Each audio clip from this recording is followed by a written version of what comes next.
What's crack like? It's your boy BURROW, just in case you did not know. So this is day 2 of my 7-round 2020 NFL mock draft. This is just so we get more familiar with some of the draft eligible prospects. And in this draft, I include compensatory picks. Basically, what that means is teams are rewarded picks based on who they lost the prior year in free agency. And they will reward 32 picks. And those picks can range from anywhere in the 3rd to the 7th round. I think the highest total you could get is 4 picks from this. So I include that, and that order actually isn't determined until March. But there are projections of who will get what picks. So I left a link in the description below if you want to check that out if you're interested. But if you're enjoying the content, go ahead and become a bro and subscribe. I've put in a lot of work. I think I deserve to be rewarded with your subscription. And leave a thumbs up if you enjoy the content. And if you don't like where your team is drafting, or if you don't like who they drafted, then, well, shoot, man, my bad. I didn't mean to hurt your feelings. My condolences. But let's go ahead and get started. I'm going to kind of run through these. So, look these guys up. yeah, I'm going to, because it's a lot of picks we got to go through. So, I'm going to try to make it as brief as possible and just look guys up, and that's how you get familiar. Do research. Research, baby. And check out my scouting report videos. I go over a lot of these prospects, so segue. But with the 33rd pick, the Miami Dolphins select Creed Humphrey out of Oklahoma. They need to address the interior. They get an interior guy here. They've done a really good job in the first round, so Humphrey, great pick. He doesn't see a lot of competition against other Big 12 teams as far as like opposing defensive lines, but he has been a great player. He's right up there with Badaz. And the Colts got the next pick. They select Laviska Shenault Jr. out of Colorado. They need a number 2 next to T.Y. Hilton. And Brissett, he's a short range. He likes to pass the ball short. He's a short range passer. This guy, he lives for those screen plays, those bubble screens. He had the most broken tackles the last year in college football, so good pick here. And the Bengals, with the next pick, they take Josh Jones, offensive tackle from Houston. They need to protect their new investment in Burrow, so they take Josh Jones, who's a name who's been hot and rising. I mentioned my scouting report video. I talk about Josh Jones a lot. He's been playing very well this year. I know they invested last year in offensive tackle, but there needs to be more work done, so they do it here. And with 36th pick, the Tennessee Titans select the Yetur Cross-Matos, edge rusher out of Penn State. The guy has all the raw talent in the world. I think teams are high off his potential, and they're going to think this is a guy they could coach up. And Tennessee, man, they haven't really consistently pressured the passer. It's a great defense there in Tennessee, but they could get better on the edge. And really, Cameron Wake has been their only consistent pass rusher. I know the cat out of Boston College, he just hasn't had a great year rushing the passer. So, and Cameron Wake won't be there forever. So get a guy that'll come in and can be the future. And the Pittsburgh Steelers, they select Walker Little, offensive material at Stanford. I know it's a wild pick. He's out for the year. I know the Steelers have a very beefy offensive line, but you can't keep all of those guys. They're eventually going to have to pay them all. So why not invest in someone you could coach up right now? And dude, Walker Little, he's extremely talented. I don't think he's as athletic. That's why I have him kicking into guard. But a guy, you can coach him up and shoot, man. Like if Roman Foster, if you can't re-sign him in a few years, I'm just saying, this just gives you some insurance for the future. And the next pick, I got the Buccaneers taking Jake Fromm. Fromm finally coming off the board. Good pick for the Bucs. I think this is, and it's weird because Fromm is not a Bruce Arians guy. He doesn't have the size. He doesn't have the arm talent. What he is he's not a terribly volatile quarterback like Winston. So they go to the other end of the spectrum. They get a game manager. They get a very safe pick in Fromm. Fromm probably will end up being a first-round talent, but this is where I have him on my big board right now. And the New York Giants are back up, and they finally get a receiver in Jalen Reagor at TCU. Reagor should be a first-round talent. Hasn't had the greatest year, but I contribute that to the quarterback play. So, like I said, I had the Giants taking a tackle in the first round because they knew they can get a good quality receiver here in the second or the third. They get one in the second in Rager. And man, Arizona, they're on the board, and they go ahead and they get Dylan Moses. He's out for the year. I think he might stay he might stay another year and come out in the next draft, but he's here in my draft. And the only question I had with him is, how will he look in coverage? That won't get answered. But man, the Cardinals, that's where they struggle. They struggle in coverage. So they get a linebacker that actually maybe can cover. We will get to know that a little bit in the offseason. But good pick for the Cardinals. Good pick indeed. And the Falcons, they get Devontae Freeman's heir apparent here. DeAndre Swift, man, out of Georgia. Good pick. He is ideal for this system, this zone blocking scheme. Just a great pick. And if you're familiar with the channel, I don't think running backs are worth first round grades. They have to be extraordinary. And I mean, Saquon Barkley, extraordinary. But there's these guys, there's probably 4 guys here that are definite second round picks. Swift is one of them. And the Jaguars, they finally get their Jalen Ramsey replacement here. AJ Terrell out of Clemson. He should be a first round pick. I expect him to be a first round pick. He has been phenomenal for Clemson. He could be fit into a lot of schemes. He's very versatile. He can play safety. So right now, Jaguars looking really good in their draft. Broncos, they get a corner of their own. They get Cameron Dantzler out of Mississippi State. Chris Harris, man, he should be gone, if not through a trade at the trade deadline. He should be gone at the end of the year. So they get a corner to replace him. Chargers, they select Jordan Elliott, defensive interior out of Missouri. Bit of a question, right? You'd be like, they just got a guy last year. They got Tillery. Like, why are they like addressing positions that they've already like vested in? Well, because they're not strong at that position. They are not strong up the middle. Tillery, he's a rookie, man, so you expect the rookie not to play well out of the gates, and he hasn't. So Jordan Elliott's the real deal. This guy's flying up boards. He's flying up my board, and I think this is a good pick, and these are home run picks for the Chargers. Jared Pinkney getting picked by the Panthers. Yes, they get a tight end. They get their replacement for Greg Olsen once he retires. I don't think Ian Thomas is going to be the guy to take over for Olsen.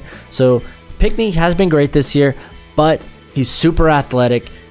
You gotta go with him. You can't deny the talent.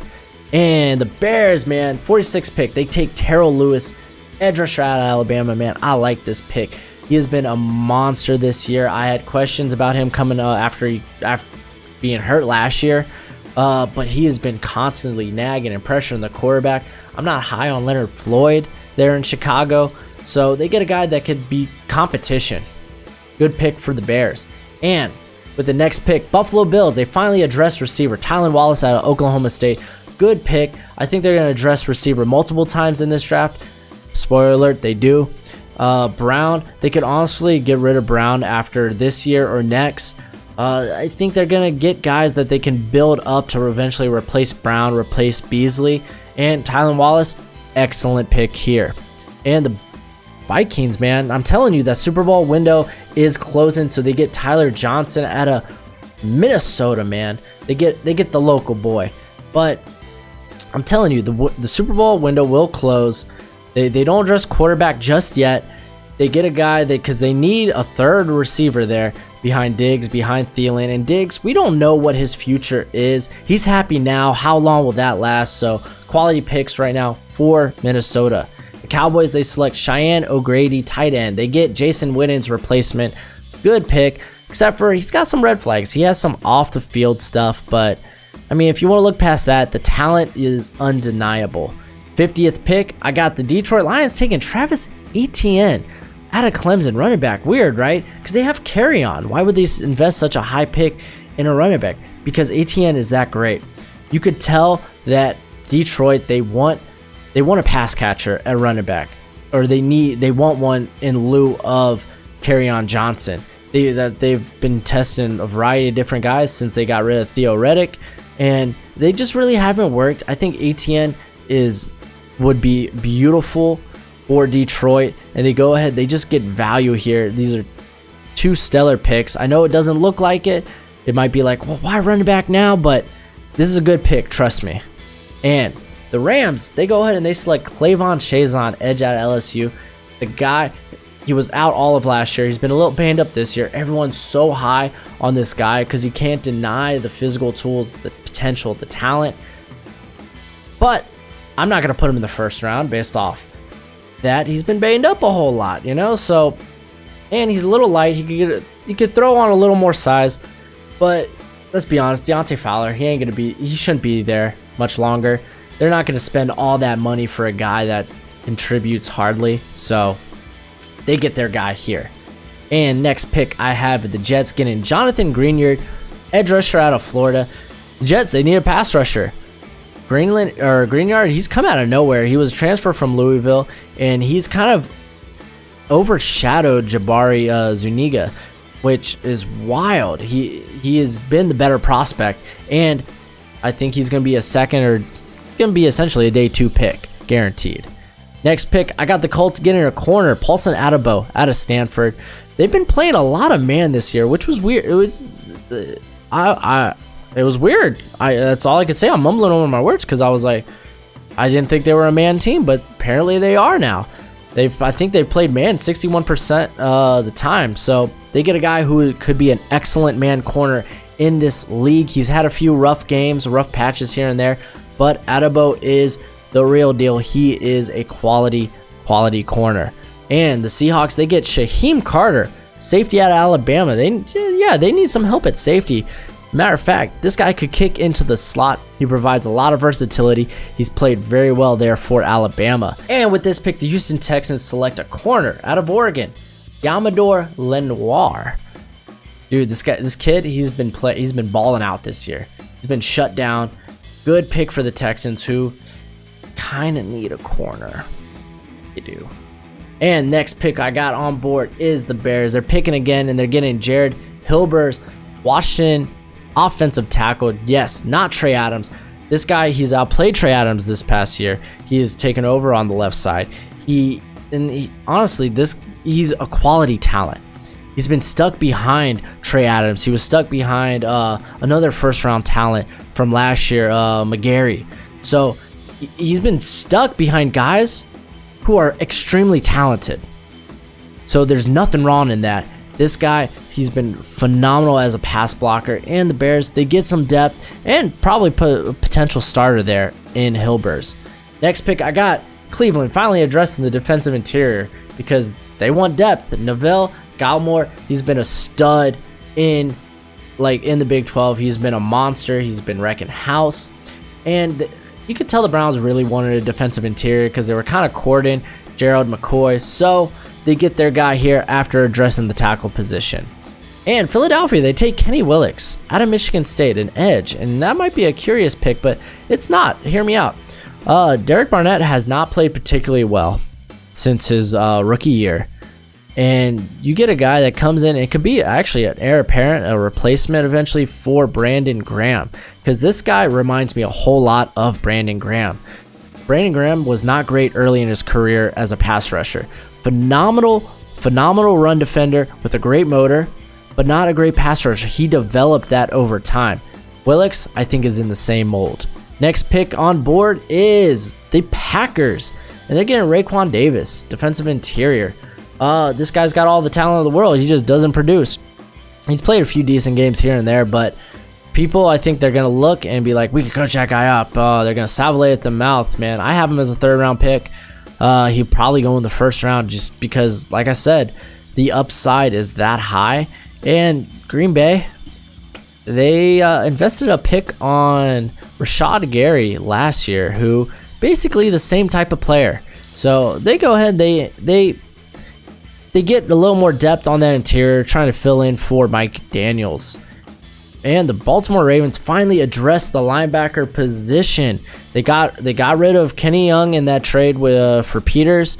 They lost Mosley last year, so they get Willie Gay Jr. out of Mississippi State. The guy is a cover corner. Don't ask him to defend the run, but man, he has got blazing speed. And the Chiefs, they continue to address the defensive line. They get Levi Onwuzurike out of Washington. Like I said, man, that defensive line hasn't played particularly well. They get a guy who could definitely put some pressure on the passer. He'd be a good complement with Chris Jones. And now that defensive line looks scary. And you know what happens when you pressure the quarterback? Receivers don't have time to get open. You cover up for maybe a weakness there at the corner position, which I don't think the corners are that bad there in Kansas City. So good pick here on Kansas City. And the Dolphins back on the board. They continue to address offensive line. They get Jedrick Wills out of Alabama. This guy could be a first-round talent when it's all said and done. He is phenomenal. He is a bully as a run defender. I like the pick here for the Dolphins. And Calvin Throckmorton for Seattle. They just like the Dolphins, they continue to address the offensive line. This guy has played everywhere for Oregon. He's the most veteran. If we're talking about, he's played the most snaps in college football as an offensive lineman. Good pick. It really helps get some more depth, gets some more talent on that offensive line for Russell Wilson. And the Patriots, they select Brandon Jones, safety out of Texas. Brandon Jones, I have him actually. I think I have him as a 3rd or 4th round pick, but this guy's he's built for Bill Belichick. This guy, he reminds me of Patrick Chung a whole lot, so I like this pick here. And we get into the 3rd round, and Dolphins, man, they're going corner. They're going to get Lavert Hill. This guy, I think the Dolphins are going to start playing a little bit more man. At least that's what I'm assuming based on Flores' background. So they get Lavert Hill, might be one of the best man corners in this draft. Plays a whole lot of man there at Michigan, and he plays a whole lot of man very well. With the 66th pick, man, Washington, they're back on the board. They finally get that tackle. They get their generational talent there. They get a generational talent there at Chase Young. But they get Prince Tango Wanogho. I think the guy needs a little more time to develop, but the raw tools are there, and he learns at a very, very, very fast pace. So I don't think it's that big of a worry. Let's be honest, Trent Williams ain't going to be there for much longer. It's not like he's playing for him. So they finally address offensive tackle. They get the protection needed. Bengals, they get Justin Madubuike, defensive interior. This guy reminds me a lot of Andrew Billings, who's a free agent this year, I believe. So they address finally the defense. The defense needs address. They're probably going to address it a whole lot in the draft. And Madubuike, oh my gosh, this dude's a stud. He's a stud, and they're getting him in the 3rd round. It's a steal. And Trey Adams finally off the board for the Broncos. The Broncos have been terrible at tackle. Just watch that Kansas City game, giving up 9 sacks. Bowles is not he's not a quality tackle in this league. So Trey Adams got the injury woes. I think that's why I have him as a 3rd rounder right now. But the talent's there. It's immense. So they get a guy that's basically, it's kind of a risk, but they get a potential quality and potential future pro baller there at tackle. And with 69th pick, Jonathan Taylor, running back, comes off the board for the Bucks. I love this pick. Because it looks like Ronald Jones ain't it. Looks like Peyton Barber ain't it. So they get a guy who could definitely run the ball, and he showed he could catch balls, man. He can do it. He can be a pass catcher. I love that they've used him that way this year in Wisconsin. So I love the pick here. And Levante Taylor, safety out of Florida State, goes here for the Giants. I'm more so looking at him as a slot corner because Haley, their current slot corner there in New York, has been terrible. So they address corner. I think they're very young in the secondary. They're very young, especially a corner. So I don't think they'll really address it in the draft because they want to coach those guys up. They drafted those guys. They're not going to give up on them on 1 year, but they definitely need help in the slot. So they get a guy there that can do just that, and he can play a little bit of safety. And Tennessee Titan fans, you're going to love this. Jalen Johnson, cornerback out of Utah. Logan Ryan, I don't think he's going to be there much longer. This guy is basically a Logan Ryan clone. The guy, he's a big boomer bust type of player. He's either going to get burnt or he's going to make a banger of a play could result in a touchdown. He's a playmaker. So good pick here. 3rd round, I think that's about the right range for Jalen Johnson right now. And the Cardinals back on the board. They go corner as well. Jeff Gladney out of TCU. This guy, I think he should go a little higher, but I think Jalen Johnson jumped him just because he was a good fit for Tennessee. But Gladney, he could be a 2nd rounder when it's all said and done. I have him falling to the 3rd here, so not so bad. Good pick for the Cardinals. They need a little help in the secondary, and they get it. And we got the Jaguars back on the board, and they go for the 2nd year in a row. They go tight end in the 3rd round. Hunter Bryant, I like him. I don't think drafting a tight end the year before really stops them from doing it again. Hunter Bryant, he's a good playmaker. They need more playmakers on offense. They get it here. And the Falcons, they get Khalid Kareem, edge rusher out of Notre Dame. I love this pick. This is a guy, he can be a pass rusher from the inside or the outside. He's very versatile. He reminds me a lot of Trey Flowers. So they add some much needed pass rush to that defensive line. And I mean, if they want to keep Vic Beasley, then like I said, they could kick this guy on the inside if they really want to on some plays. And the Chargers, finally they get a quarterback. I know everyone hated on Rivers, but they shouldn't. It's not Rivers' fault. Not completely, at least. Jordan Love. People are really high on Jordan Love. I guess I can see it. He's more substance than actual production. He's more potential. Like, I love Jordan Love. Don't get me wrong. I love Jordan Love. But I think he's going to stay for another year, kind of develop himself, because the tool, like, he just doesn't have the tools yet. He's not there, but the upside is immense with Jordan Love. 3rd round sounds about right for me for Jordan Love. And the Broncos back on the board. They get a safety, Xavier McKinney. Another guy a lot of people are very high on. I don't think this safety class, I don't think it's bad, but I don't think it's like super good. I don't see him being a 1st rounder. A lot of people are mocking him there. I don't think that's it. They get him here in the 3rd round. Talented player nonetheless. So good job from the Broncos, really addressing secondary here. And the Raiders, they get a offensive lineman. They get Logan Stenberg. This guy's been a monster. I thought he was purely just a run blocker. Oh my gosh, I was wrong. This guy has been really good this year. And you know, Richie Incognito is not going to be there forever for the Raiders, so they go ahead and get him. So Antonio Gandy-Golden, a guy I've been raving about in some of my prior videos. He goes here in the 3rd round to Buffalo. Like I said, they're going to address receiver. And this guy, he is big, he is nasty, and he is dominating teams with that size. And he's a little speedy as well. He won't burn too many people with speed, but don't be sleeping on him. He can. And the Panthers, they get a guy, they get Zack Moss, man. They get Zack Moss because Christian McCaffrey can't have 450 touches a year. They need someone that can come in there and relieve him. Zack Moss, he is a physical style runner, and I think he's a good fit here for the Panthers. They're looking really good in the draft. I think they're doing all the right things, at least in my mock draft. So of course they're doing all the right things. But Zack Moss, good pick here. And oh man, Dallas, they're taking a receiver, Donovan Peoples-Jones, wide receiver out of Michigan. He's been gaining a lot of steam recently. I like him as as a bigger slot player. And man, Cowboys need some help in the slot. I mean, since Beasley's been gone, they've been bringing in Cobb, who's out of his prime, his 1-year prime, and then Tavon Austin, who's not been that great anywhere. So I think they had a guy here, especially just in case Cooper. We don't know what Cooper's future is. Amari there, so good pick here for Dallas. Little insurance. And Minnesota, they continue to address the offensive line. I say they continue to address positions that'll help them win a Super Bowl in the next year, because they need help. The interior offensive line has been terrible.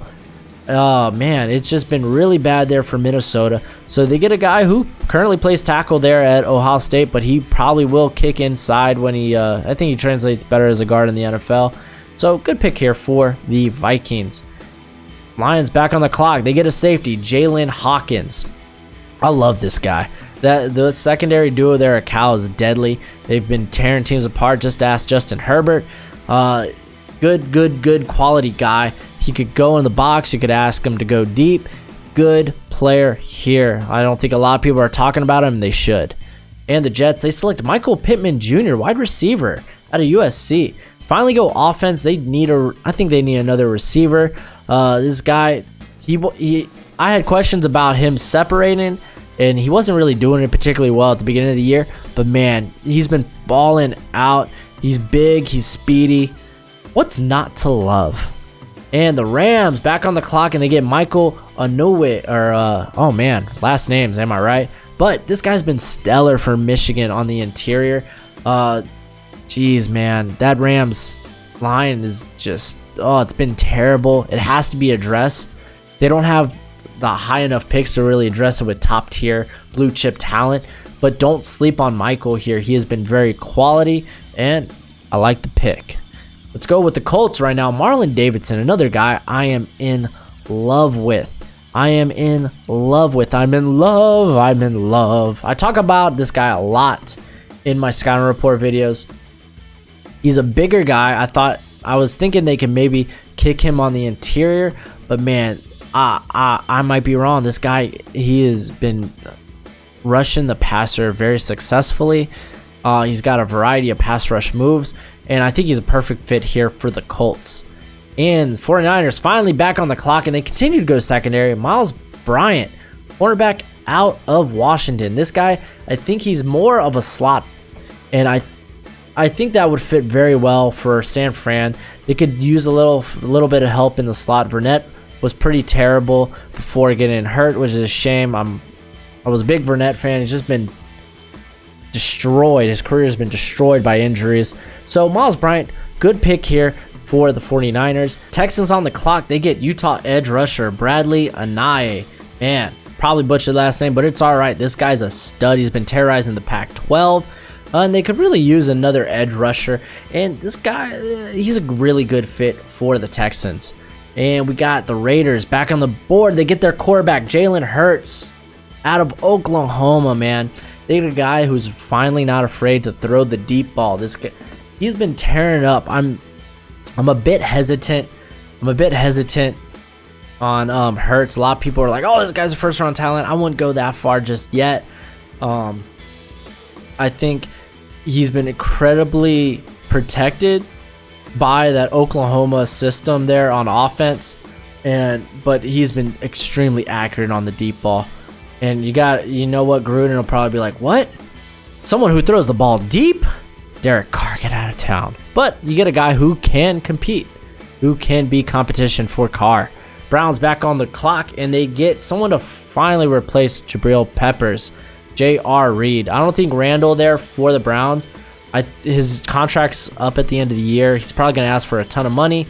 They'll be like, okay, no, you can walk. They get J.R. Reed, who good. He would be a good, solid play here. I think he plays more of a, I don't want to say in the box, but kind of that medium range, because his tackling hasn't been that great this year, but he's got some good range.